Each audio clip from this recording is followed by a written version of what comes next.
Fairy tale के season 3 episode number 2 गिल्डार्ड्स के बारे में हम लोग आज बात करने वाले हैं, जहाँ पर हमें दिखाया गया एपिसोड के जस्ट स्टार्टिंग में कि नात्सु काफ़ी ज़्यादा परेशान होता है और वो एक ड्रीमिंग कर रहा होता है जो कि काफ़ी ज़्यादा हॉरर होता है उसकी लाइफ के लिए।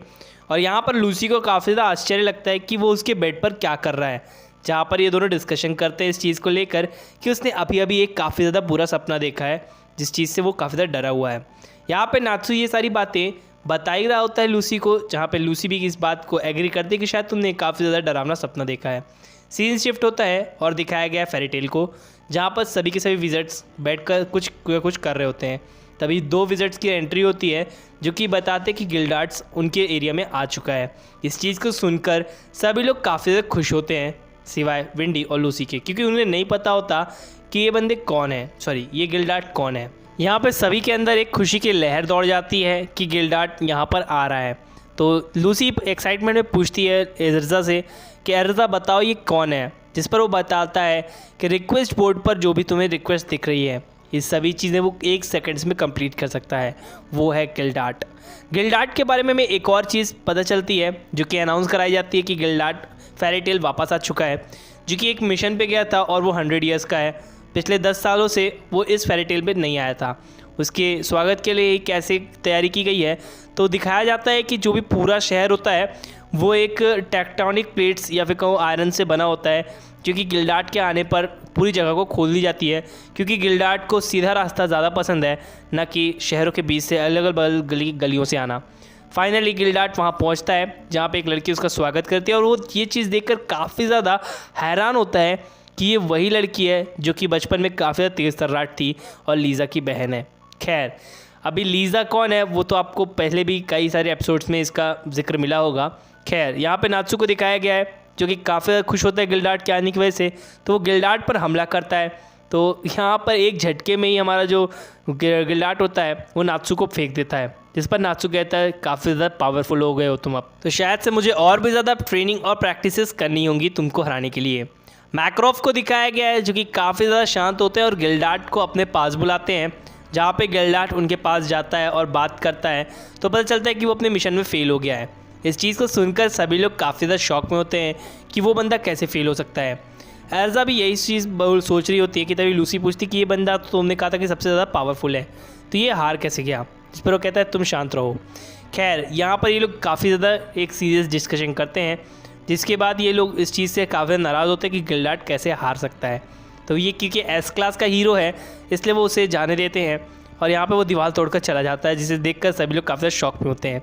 अब यहाँ पर हमें बात पता थी कि गिल्डार्ड को सीधा रास्ता बिल्कुल नहीं पसंद, तो हमारा जो नात्सु होता है वो कहता है मैं भी सीधे रास्ते से नहीं जाऊँगा, मैं भी गिल्डार्ड की तरह दीवार तोड़ के ही जाऊँगा। वो एक पंच में दीवार तोड़ते हुए बाहर निकल जाता है, जिससे सभी लोग काफ़ी गुस्से में आ जाते हैं वहाँ के विजिट्स और कहते हैं कि अभी अभी हमने इस दरवाजे को बनाया था और तुमने तोड़ दिया। दूसरी तरफ लूसी को दिखाया गया है जो कि हैप्पी से एक क्वेश्चन करती है कि वैसे गिल्डार्ड और नात्सु की दोस्ती कैसे हुई, जहाँ पे वो उसे स्टोरी बताता है लीज़ा, नात्सु और खुद की, जहाँ पे हमें पता चलता है कि लीज़ा हमेशा से ही हस्बैंड मानती थी हमारे नात्सु को, जहाँ पे हैप्पी उनका बेटा जैसा रहता था। यहाँ पर मैं एक बात और बता दूँ कि जो लीज़ा थी वो काफ़ी ज़्यादा पसंद करती थी नात्सु को, लेकिन नात्सु अपने फादर को ढूंढना चाहता था, जिस पर वो बताती है कि उसने कुछ फुटप्रिंट देखे थे जो कि काफ़ी ज़्यादा बड़े थे और वो वेस्ट की तरफ इशारा करते हैं। फाइनली ये सभी लोग वेस्ट की तरफ बढ़ने का तुरंत के तुरंत फैसला लेते हैं और जाने पर हमें पता चलता है कि वो वही बड़े बड़े एप्स के पैर हैं जिनसे उन्होंने पहली बार भी फ़ाइट की थी। यहाँ पे लीज़ा और इनकी पहली बार फाइट हुई थी जब उन्होंने कैट को बचाया था या फिर हैप्पी को बचाया था। तो हमारा जो नात्सु है वो काफ़ी ज़्यादा स्पीडली चल रहा होता है क्योंकि उसे अपने डैड को ढूंढना होता है, तो उसे ध्यान आता है कि लीज़ा भी उसके साथ थी और लीज़ा अब खो चुकी है, जिस पर वो सोचता है कि ये तीनों उस पर काफ़ी ज़्यादा गुस्सा करेंगे और उसकी पिटाई ना कर दे कहीं। जिसके बाद यहाँ पर हमें दिखाया गया उस काफ़ी बड़े एप को, जिस पर वो कहता है कि तुम यहाँ पर क्या कर रहे हो, तो हमें पता चलता है कि लीज़ा उसी के पास है, जिस पर वो कहता है कि वो लीज़ा के साथ जाकर संभोग करेगा और अपने आगे के जनरेशन्स को बढ़ाएगा। यहाँ पर नात्सु ये सारी चीज़ें सुनकर काफ़ी ज़्यादा वियर्ड फील महसूस करता है, लेकिन लीज़ा काफ़ी ज़्यादा खुश होती है कि कोई तो उसी की कदर करता है, लेकिन वो बताता है कि सॉरी मैं नात्सु से प्यार करती हूँ। नात्सु इनकार कर ही रहा होता है कि तभी उसे काफ़ी ज़्यादा गुस्सा आ जाता है उस एप को, जो कि नात्सु को काफ़ी ज़्यादा पटक कर मारता है और उसके ऊपर बहुत ज़्यादा तरीके से पैर पटकता है। अब फाइनली वो उसके ऊपर पत्थर मारने वाला होता है जिससे नात्सू मर जाता है फाइनली। लेकिन लीज़ा के सामने और उस पत्थर के सामने आ जाता है हमारा गिल्डार्ट, जिसे देखकर नात्सू काफ़ी ज़्यादा खुश होता है क्योंकि गिल्डार्ट से वो पहले भी मिल चुका है और ये दोनों एक फादर और सन जैसे हैं। जिस पर यहाँ पर जो हमारा गिल्डार्ट होता है वो एक ही झटके में पूरे पत्थर को तोड़ देता है और एप की फट जाती है, तो वो उस जगह को छोड़कर निकल जाता है।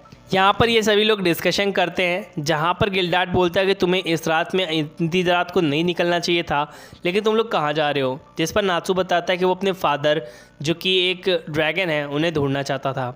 अब यहाँ पे हमें पता चलता है कि वो एक ड्रैगन स्लेयर भी है, तो यहाँ पर गिल्डार्ट उसे ट्रेनिंग देने के लिए मान जाता है, जहाँ पर उसे काफ़ी तेज़ी से बॉल फेंकने की प्रैक्टिस दी जाती है। नात्सू पूरी स्पीड से अपने बॉल फेंकता है और यहाँ पे गिल्डार्ट उस बॉल को तबाह कर देता है।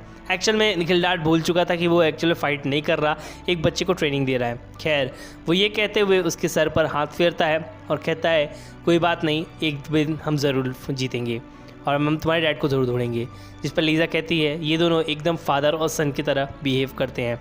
खैर, यहाँ पर हमें दिखाया गया है जहाँ पर ये लोग काफ़ी ज़्यादा इंजॉय करते हैं। इन्होंने मशरूम्स और फिशेस पकड़ी होती हैं जिससे पकाकर उन्हें खाते हैं। यहाँ पर हमें एक चीज़ और पता चलती है कि ये गिल्डार्ट इनका काफ़ी अच्छी तरीके से ख्याल रखता था। और अब यहाँ पर हमें दिखाया गया प्रेजेंट टाइम लाइन में जहाँ पे हैप्पी और नात्सू मिलने आते हैं गिल्डार्ट से, जहाँ पे गिल्डार्ट कहता है तो लीज़ा कैसी है। यहाँ पर उसे बताता है कि लीज़ा को मरे हुए पिछले 2 साल बीत चुके हैं। अब यहाँ पर गिल्डार्ट जो था पिछले 10 सालों से नहीं आया था फेरी टेल, इसलिए उसे नहीं पता कि जो छोटी लीज़ा थी जो कि बड़ी हो चुकी थी वो पिछले 2 साल पहले मारी जा चुकी है। अब इस बात को सुनकर उसके दिल में काफ़ी ज़्यादा दर्द होता है और दुख भी लगता है उसे कि ऐसा कैसे हो गया और ऐसा नहीं होना चाहिए था। जिसके बाद वो बताता है कि उसने एक मॉन्स्टर के साथ फाइट की जो कि एक ड्रैगन था और वो बताता है कि वो किस तरफ है। नात्सू तुरंत निकलने की कोशिश करता है, जिस पर वो बताता है कि तुम उससे फ़ाइट नहीं कर सकते और तुम्हें और ट्रेनिंग की ज़रूरत है, क्योंकि इवन मैं भी उससे फ़ाइट नहीं कर पाया और मैंने अपनी हालत ये कर ली।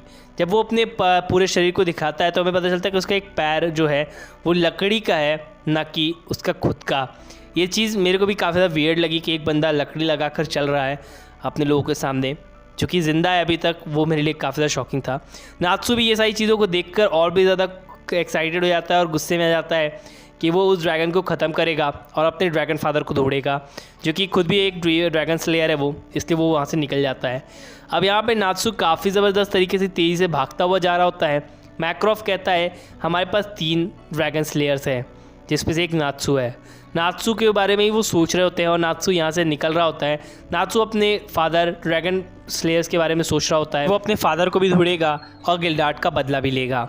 जिसके बाद एपिसोड यहीं पर एंड होता है। गाइस, जिन लोग को भी नहीं पता मैं बता दूं कि मैंने सीज़न 2 एक्सप्लेन किया था अपने नेक्स्ट चैनल पर, लेकिन वो नेक्स्ट चैनल मुझे डिलीट करना पड़ा एंड सो सॉरी कि अब मैं वापस से उसे एक्सप्लेन नहीं करने वाला हूं। तो जिन लोग को भी मेरी एक्सप्लेनेशन ये वाली अच्छी लगी है तो प्लीज़ चैनल को ज़रूर सब्सक्राइब करना, बेल आइकन दबाना बिल्कुल भी ना भूलें। और जो मेरा न्यू चैनल है एक्शंस एक्सप्लेनेशन, प्लीज़ जाके उसे भी सब्सक्राइब कीजिए। And loving to all and thank you.